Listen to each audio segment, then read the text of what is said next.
Ever faced a website crisis? Let's get your Hostinger hosted WordPress site back online fast. First, log into your Hostinger account, navigate to the website section, and then select the specific website you want to restore.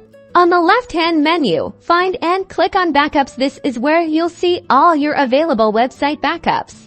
Hostinger automatically creates backups. Choose the most recent backup before the issue occurred. You'll see options to download or restore. For this tutorial, we'll click the Restore button. A confirmation prompt will appear. It's crucial to understand that restoring will overwrite your current website files and database. Double-check that you've selected the correct backup and then click Proceed. Hostinger will now begin the restoration process. This might take a few minutes depending on the size of your website.